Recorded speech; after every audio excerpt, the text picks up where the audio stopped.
Next on Unsolved Mysteries. Two teenagers mysteriously disappear and then are found murdered. Police believe they were trying to escape a bizarre cult. A man's charred body is found in a burnt-out car. It could be the remains of a notorious drug lord, or someone else may have been murdered in his place. After extensive brain surgery, a woman wakes up with no memory of the last 16 years of her life. But she's afraid to let anyone know. And when a wealthy businessman suddenly vanishes, his wife discovers that his success is a fraud. You know, you could have the one vital clue to help solve one of our cases. I'm Dennis Farina, and this is Unsolved Mysteries. Join us.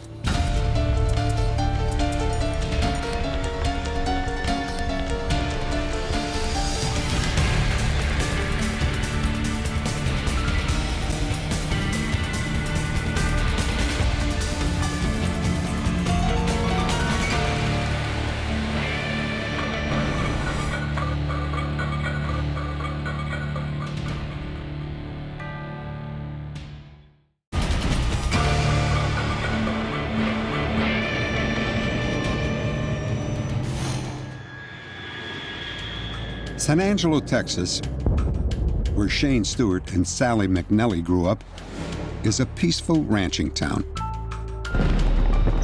The 4th of July was a reunion of sorts for Shane and Sally. Each had recently returned to town, and it was their first time together in months. It was also the last time they would ever be seen alive. The next morning, a ranger discovered Shane's car near a local lake. Fast food wrappers covered the front seat. The keys were on the dashboard, but Shane and Sally were nowhere to be found. There were no signs of a struggle, and so consequently we looked at it from the standpoint of two kids ran off and got married. Knowing how much he loved that car and that he wouldn't leave it, I was very, very concerned that something tragic had happened. That November, 2 skeletons were found near a lake 17 miles from where Shane's car was abandoned. Shane's father heard the call on his police scanner and rushed to the scene. I got out of the pickup and walked over to the area. Gut feeling as a parent, I knew they had found Shane. Hi, Marshall. Hello, Liz. How are you? Marshall, how you doing? Y'all find Shane's body? Yeah, we sure did, and it's pretty gruesome in there. I want to see him. Well, we just want to let you know that there's not a whole lot left. I want to see him. Okay, let's go with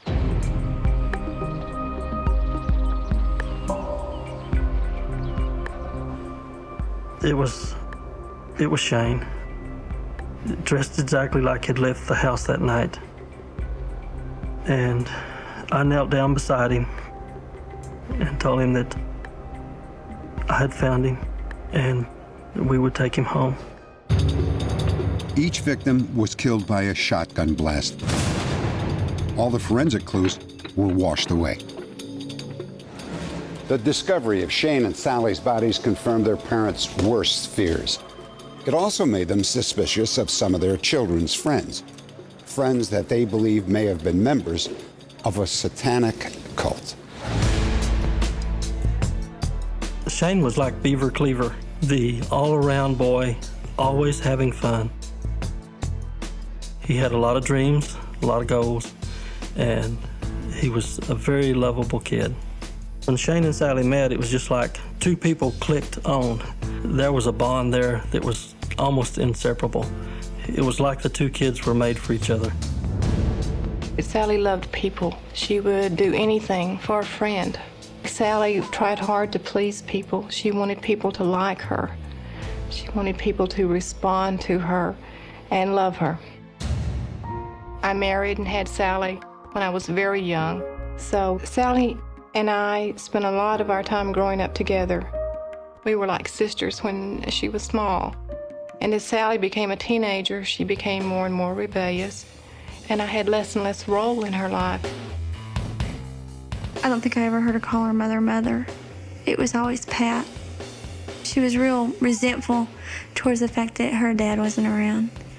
And she blamed it on Pat a lot when we were kids. Sally's mother first became concerned when Sally began sneaking out late at night. Sally, where have you been?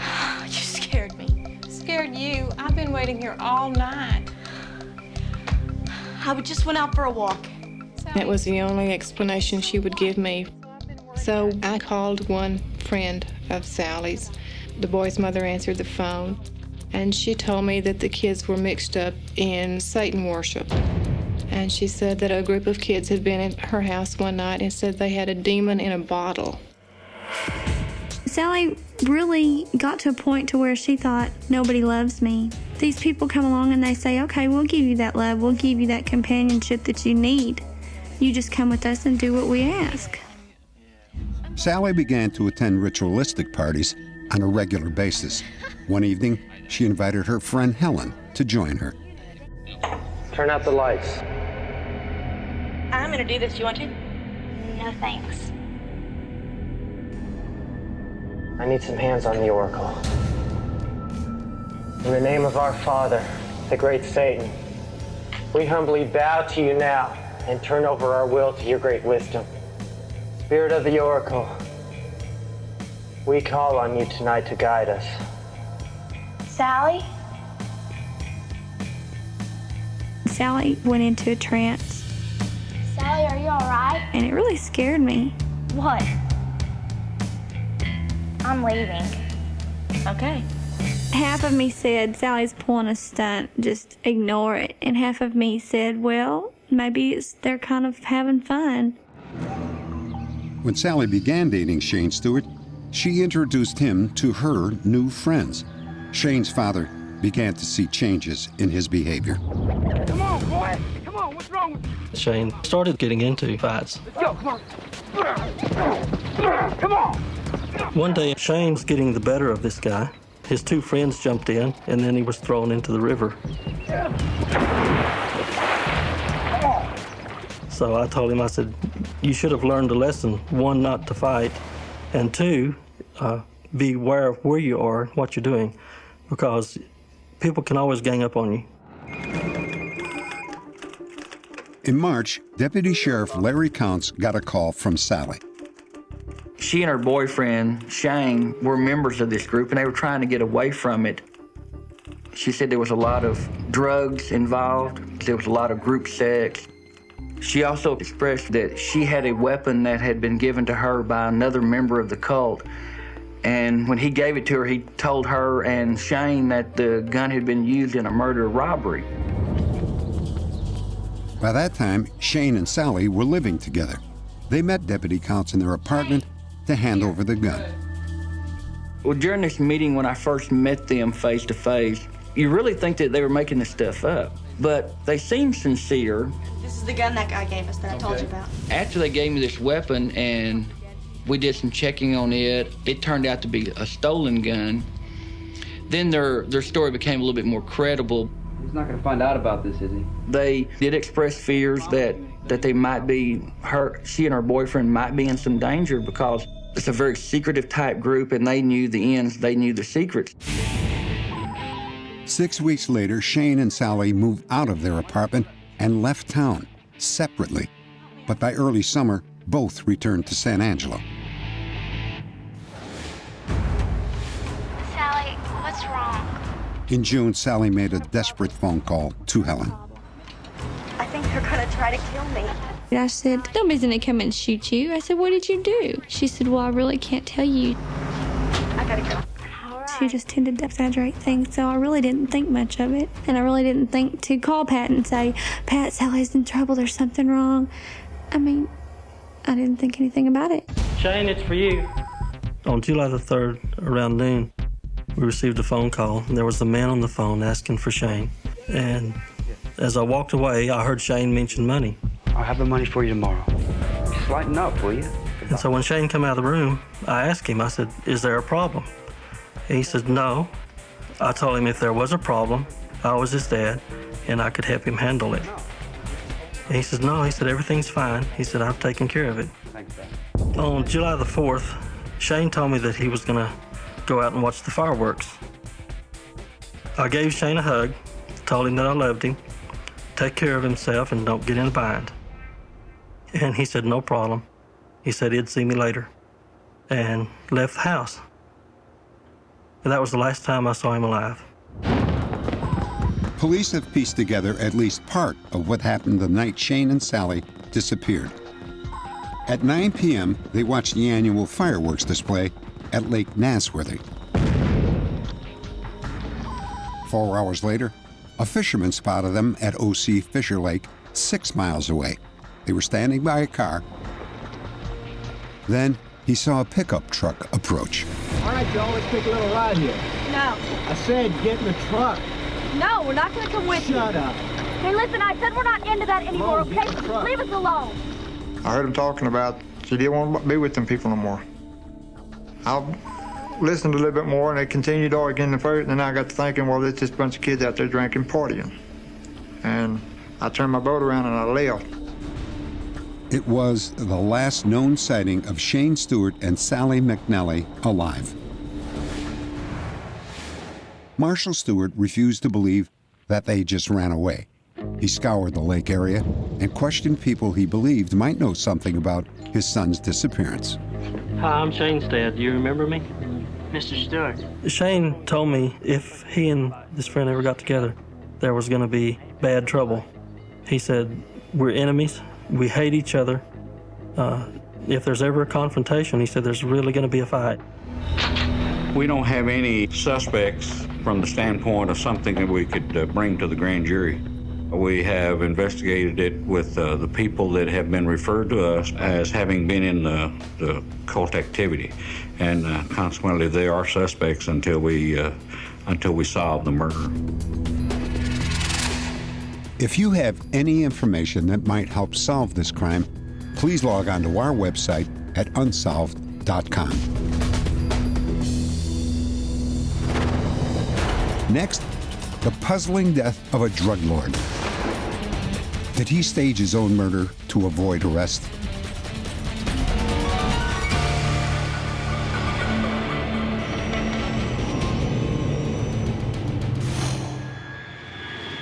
San Juan, Puerto Rico. Flames consume a car that has been abandoned in a remote part of the city. The next morning, local authorities find the remains of a body in the back seat. It is charred beyond recognition. Recoge eso y ponlo en la bolsa. A fragment of jawbone and 4 loose teeth recovered from the ashes is the only evidence that might identify the victim. 1 week later, an informant tells police that the dead man is John Roubas. It was a name authorities knew well. John Scott Roubas ran a multi-million-dollar drug ring that was headquartered in Puerto Rico. We were able to obtain dental records from John Roubas's dentist in Florida, and we shipped those dental records to a pathologist in Puerto Rico. That pathologist identified those loose teeth as being those of John Roubas. For years, Roubas had evaded law enforcement in several countries, and now fire had apparently accomplished what the law could not. John Roubas was out of business. Or was he? The drug empire of Roubas operated with military precision. A fleet of small airplanes transported tons of marijuana and cocaine from secret plantations in Colombia, Panama, and Jamaica. After processing in Puerto Rico, the drugs were smuggled into the U.S., an estimated $30 million worth in 4 years. At prearranged times, the planes dropped the drugs just off the coast of Puerto Rico. Small boats were already in place, waiting. In most cases, Roubas had hands-on with the drug trafficking, where a lot of the higher echelon drug traffickers normally would stay in the background. Roubas came to the foreground and actively got involved in the distribution process. The drugs were brought from the beach to a hidden processing plant in the Puerto Rican highlands. There, the large bundles were broken down into 1-pound packages that were smuggled into the U.S. John is one of the craftiest guys I've ever met in my life. His ability to smuggle drugs into the United States unmolested. You know, he had several years, maybe 5, 6, 7, 8 years of successful smuggling with no type of wiretapping or anything. And don't get funny with my stuff. You know, he ran a real stiff organization. Roubas was very ruthless. That's typical of the drug business. You have to gain your respect through fear, and Roubas was very good at that. It took investigators years to penetrate the organization. Finally, 37 members of the ring were charged, every one of them arrested. Everyone but John Roubas. He seemed to have vanished into thin air. When the charred remains were identified, the outstanding charges against Roubas were dropped. In Puerto Rico, police uncovered a vendetta that seemed to explain the murder of the outlaw drug lord. Donald Kurtzer, a former associate of Roubas, was convicted of masterminding the hit. Allegedly, Roubas was killed in retaliation for raping Kurtzer's girlfriend and the 14-year-old daughter of Kurtzer's housekeeper. According to Puerto Rican authorities, Roubas was met at the airport in San Juan by 2 women. One was ultimately convicted in connection with the hit. All right. They drove him to a deserted area on the outskirts of town and made an excuse to leave him alone in the car. Vámonos, chica.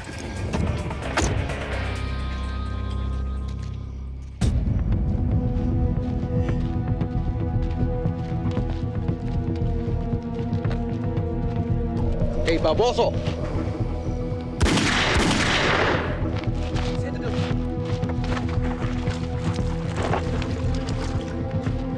Adios, Juanito.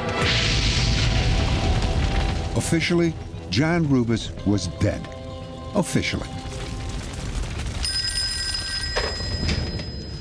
Yeah, what's up? It's John. John, where you been? But a few months later, his former associate, Richard, received a call from the dead man. I have no doubt about it being John Roubas. You know, we had an acquaintance, you know, over an extensive period of time.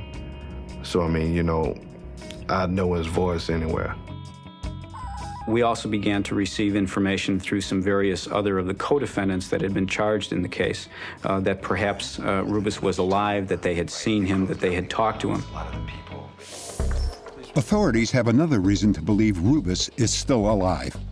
He was simply too smart to let himself be trapped. John Roubas, in the business he was involved in, illegal narcotics, was a very suspicious individual and took a lot of precaution to protect himself. He never traveled alone, and when he did travel, he always traveled armed. So the facts that were put together just did not fit well with what we knew of John Roubas. 2 people have served time in Puerto Rican prisons for the murder of John Roubas. But was Roubas really the victim, or was someone else killed in his place? Roubas was fully capable of staging his own death and may well have had his own teeth extracted in order to accomplish a false identification of a body. And I believe that there is substantial reason to believe that John Roubas is alive. It wasn't he could have, he did pull it off. I know John pretty well, I mean, and John is a very mystique type of guy. One thing that he would never do is corner himself in a situation where he couldn't get out.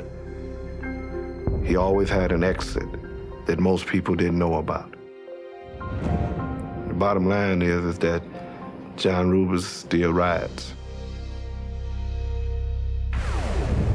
Update. DNA tests show that a fragment of jaw found at the scene match Roubas's teeth. But some still believe the tests don't tell the full story. They're convinced that John Roubas has evaded justice. Next, A woman with amnesia is able to hide it from her family for years.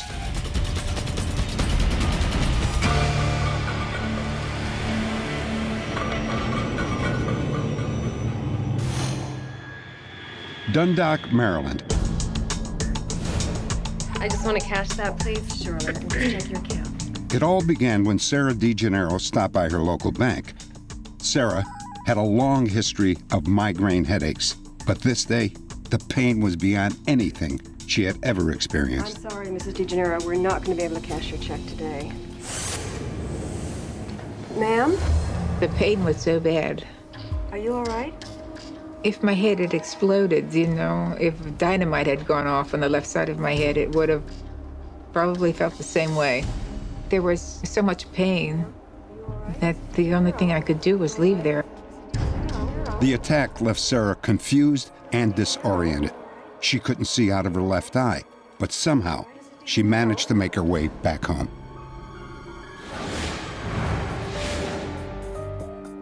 Honey, what's wrong? 3 hours later, Sarah's husband, Paul, found his wife sprawled across the bed. Honey, wake up. She was partially paralyzed and babbling incoherently. Honey, talk to me. I tried to tell him, you know, that I was down at the bank and felt like my head exploded, but I couldn't say it. A blood vessel had burst in Sarah's brain. Doctors recommended an extremely delicate and risky operation. All right, we've got the first aneurysm clipped. It looks like there's another aneurysm here, though, that we didn't... The surgeon discovered that her condition was much worse than they had imagined. Sarah was on the operating table for 9.5 hours as doctors struggled to save her life.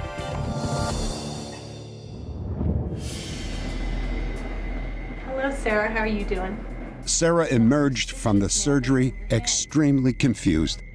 It seemed to her that in just 3 days, Paul's crew cut had grown out.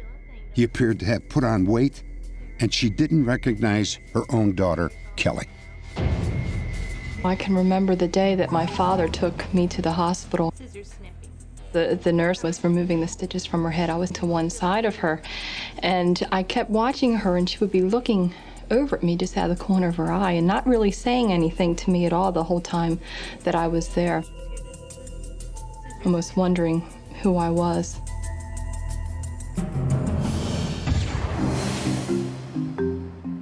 Two and a half weeks after surgery, Sarah was finally released from the hospital and headed home. Okay, honey, we're home. To Sarah, the neighborhood seemed different. What had once been a dirt road was now a paved street. New houses had been built on empty lots. Okay. Who's here? Kids are here. Sarah expected to see 3 little kids, not the 4 teenagers who greeted her. Hi, Mom. Doctors had warned Sarah that after surgery she might feel slightly disoriented, but no one had prepared her for this. There was nothing in the house like it was before. Everything was just different. But I figured that if I just kept quiet, eventually I'd have things figured out. Do Eloise and Bob still live in Towson? 2 days after returning from the hospital, Sarah learned that she had a big problem. And it is 1960, isn't it? No. It's 1976, Mom. You're kidding us, right? Sarah realized that 16 years of her memory had been erased. In her mind, she was only 23 years old. She was terrified and told no one. When she was alone, Sarah would sift through family photographs, searching for clues about her past. I didn't have all the knowledge that I had before. I would try to get back everything that was lost in my brain. Sarah found herself confused by everything in the world around her. When she was 23, no one had automatic dishwashers. Microwave ovens had not yet been invented. Personal computers were unheard of. Even the family car seemed like something out of the future. And Sarah's taste in music, fashion, and dance was that of a 23-year-old, not someone almost 40.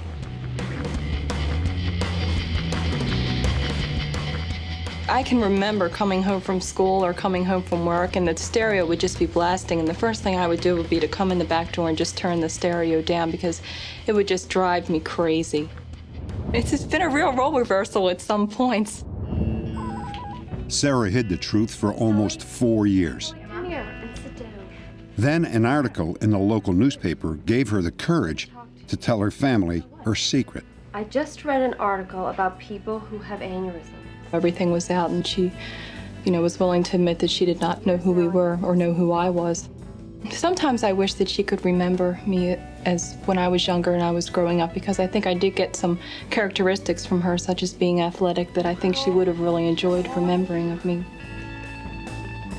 Most people who have an aneurysm that ruptures do experience some memory loss. In Mrs. DeGennaro's case, 16 years, a time when children were being born and were growing, to be deprived of that is really unusual. Yeah, that's a big difference. I didn't know as much as I did at one time, and wasn't able to do the things I could do before. Nothing was going to get me down. I was going to relearn everything. Sarah DeGennaro still has absolutely no recollection at all of those 16 years. Her doctors believe she'll never recover her lost memories. Next, a businessman suddenly disappears and his secret life is exposed.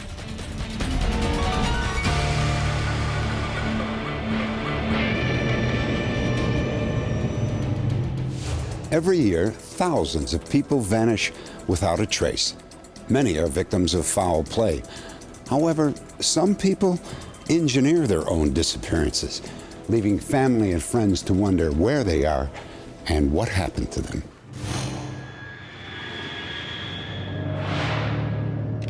Philip and Kathleen Breen were married in Detroit, Michigan. They were both successful business executives. Together, they enjoyed the good life. They had expensive grown-up toys paid for by Philip's investments in the stock market. For Kathleen, the marriage was a dream come true. You want to take the wheel? I want to watch. Oh, no! There were a lot of things that were really great about him. I think it was his sense of humor was one thing that I thought was really great. And we were crazy about each other. I mean, I really loved this person, and I believed that he really loved me, and I believed that I could trust him. Great. Philip was the president of a highly successful mortgage company in Detroit. His position gave him the authority to buy mortgages for the company. We hear anything back on that commercial property on 15 Mile? He always came across kind of as a happy-go-lucky guy, a wizard in the stock market. I mean, he was always coming saying, oh, I made a great killing today. I made $100,000. I made this. I bought these options. I sold these options. He just thought this person had a certain knack that nobody else had. Yeah, Phil Breen. I got some good news. A year after their marriage, Breen made a big purchase. He bought the Orlando Juice baseball team for $700,000. The team was a new league built around retired ball players. It was a risky enterprise. By the end of the year, Breen had upped his investment to $2 million. It seemed like it was something that he really wanted to do. It was important to him, but in a lot of ways, I didn't like it because I thought that it put an awful lot of pressure on him, and it seemed like he was just, at that point, running himself into the ground, and it didn't make sense to me. I said I'd cover it. Kathleen became concerned about her husband's mental state. Well, I'll send the cash, no wire. I noticed a change in him. He seemed to be spending more money. It just seemed like as time went on, the money was going more and more to his head. So you have no lien on this property? Then, back in Detroit, Philip's mortgage company discovered that the loans Breen had purchased didn't really exist. signatures here. The company suspected Philip Breen of embezzlement. And the one on Walnut? It was just mind-boggling. I mean, something like that could happen. You know, the things that ran through your mind is, my God, you know, we trusted this guy. You know, how could he do this to us? Philip and Kathleen returned from a Florida vacation to their home in Detroit on a Friday. Hello? Yes, all right, just a minute. Phil, it's the office. Something seemed to be not right, and I didn't know what. And so I took his briefcase into him in the room where he was on the phone, and that room was a complete disaster area. He had records piled all over the floor, papers were strewn all over. Well, I have the signatures right here. I've worked with these people. He looked very upset. I mean, he had a very funny expression on his face, and it frightened me to see him freaked out like that. Look at how do you think I feel? I mean, my phone's a ring. He said to us, don't worry, I'll get these guys. I know they can explain it. There's not a problem. You know, he kept reassuring us there's not a problem. I'll get a hold of them over the weekend. That evening, he revealed to me that he had somehow been the victim of people selling phony mortgages. Bye, sweetie. By Monday morning, Philip had convinced Kathleen that he could straighten everything out. He left for work at about 8 o'clock. But he never arrived at his office. That night, Kathleen discovered Philip had taken some of his clothes and luggage. The idea that he would have actually gone just was incomprehensible to me. I couldn't believe it. So I did some of my own investigation, and I found... The FBI was brought in to investigate. They found that in less than 2 years, Breen had created close to 100 fake loans, netting him more than $10 million. Is that some more loans that you suspect? Breen had used the money to support his extravagant lifestyle. The FBI also discovered that 12 years earlier, Philip Breen had been convicted for fraud and embezzlement in Florida. There was just this whole person that I didn't even know existed. On the advice of her attorney, Kathleen Breen filed for divorce, but it was too late. The courts held her legally responsible for Philip's debts. She was forced to sell nearly everything she and Philip owned: their cars, boats, Florida condo, and Detroit home. I felt like I was married to a monster from outer space. And it almost just sickens me in a way. Just haunted by it. Philip Breen has never been found, and the FBI believes that he's out there somewhere. If you have any information about Philip Breen, please log on to our website at unsolved.com. Coming up, a fire set by an arsonist results in tragedy. Was it an act of revenge?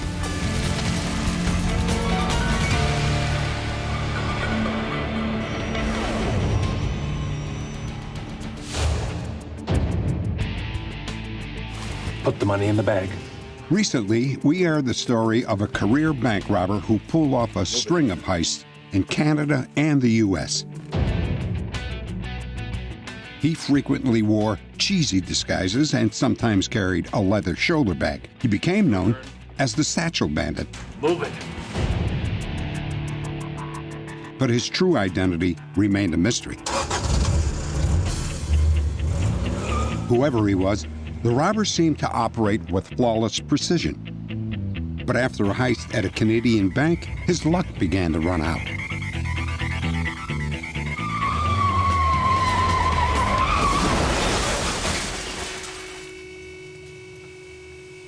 For the first time, eyewitnesses were able to get a clear glimpse of the robber.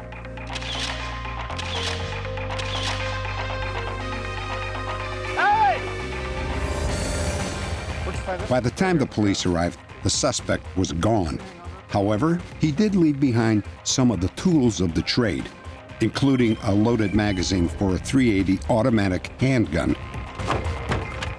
Police found several changes of clothes, maps of Canada and the U.S., as well as camping gear, but nothing led to the robber's identity.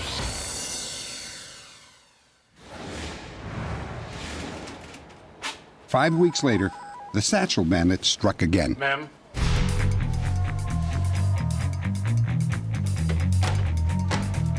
Hurry up! But this time, an alert teller planted a little surprise in the stolen cash.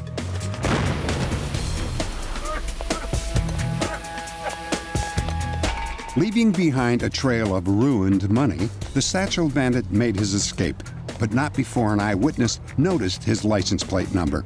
It was the key to learning the robber's true identity. His name, Charles Warren Boomer. Update. Hamilton, Ontario, Canada. Not long after we aired this story, Boomer was at a restaurant in Hamilton, Ontario. The manager called in a suspicious person that he believed possibly was Charles Boomer that we responded to the area and arrested him. Boomer was wearing a disguise, a cheap wig, and a baseball hat. He had a loaded gun, several $1,000s in cash, and a police scanner which was turned off at the time. Boomer looked entirely different once his disguise was removed. Police learned that the robber, who had stolen millions through the years, was living in a tent outside of town. There, they found a list of banks, maps of possible escape routes, survival gear, and a list of police radio frequencies from both Canada and the U.S. Charles Warren Boomer was eventually convicted of 33 robberies and was sentenced to 45 years in prison.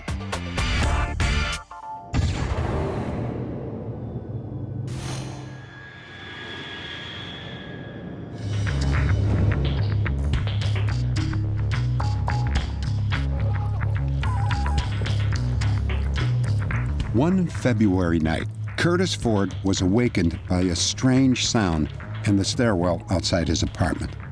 The banging that I heard sounded like a herd of elephants running up the stairs. And then I heard, which was like a knock at the door. And then I heard the same boom, boom, boom, boom, right down the stairs.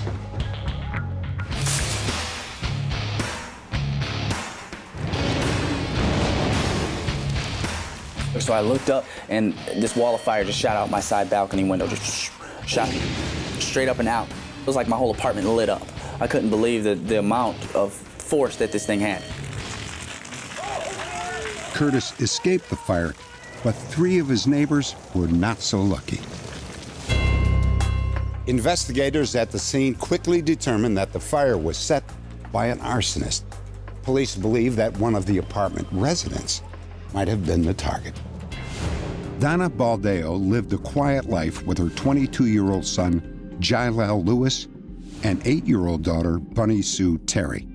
The close-knit family had no enemies. But several weeks before the fire, a disturbing incident may have given someone a motive to attack Donna. Donna had worked at Wells Fargo Bank for 10 years. She was a manager at a drive-through branch outside of Houston. One day, when Donna arrived at work, she noticed an odd piece of paper lying in front of the bank's entrance. It was a note demanding all of the money from the bank. It was a well-crafted note, well-verbalized, and specifically threatened employees if they didn't cooperate in turning over all the bank's money that day, that they would be retaliated against. Donna went to her car. 5 minutes later, another employee showed up. Don't stop, just follow me. They drove to a nearby convenience store and contacted their supervisor, who called the police. Parked the car, started walking toward the bank. There were no fingerprints on the note or any other clues as to who wrote it. The authorities had no suspects. So that's about it. 5 weeks later, Donna's apartment building was set on fire. Donna's unit was one of 2, located on the 2nd floor. Authorities speculate that Donna's daughter, Bunny, was awakened by the mysterious knock. Completely unaware of the fire outside, she opened the door. Bunny, stop! No! Donna and her son Jai then ran into the flames, trying to rescue Bunny. Curtis Ford witnessed the tragedy. Jai's laying there on the landing, and I saw him burning, and I just grabbed his ankle and I pulled him down, you know. And he was just like screaming at the top of his lungs, like, my sister's dead. I mean, he just couldn't believe the fact of this going on. I mean, it was just horrible, horrible, horrible. Curtis saw Donna go into the flames, screaming for her youngest child. The look on her face just would break any person. I mean, I couldn't sleep for the next 2 months because of it. Donna and Jai had been critically burned all over their entire bodies. 8-year-old Bunny was found dead in the stairwell. This was absolutely one of the most horrible events I've seen in my 30 years in the fire department, because they were literally burned alive there. You couldn't even recognize Jai, and you couldn't even recognize Donna. And so we came out, we were just devastated. Donna and Jai were rushed to the hospital, but died the next day. An entire family was destroyed. Update. After an intense investigation, police learned the deadly arson fire was set by 2 neighborhood boys, aged 13 and 14. The older boy was tried as an adult, was convicted, and sentenced to 12 years in prison. The younger boy was sentenced to juvenile detention until his 18th birthday.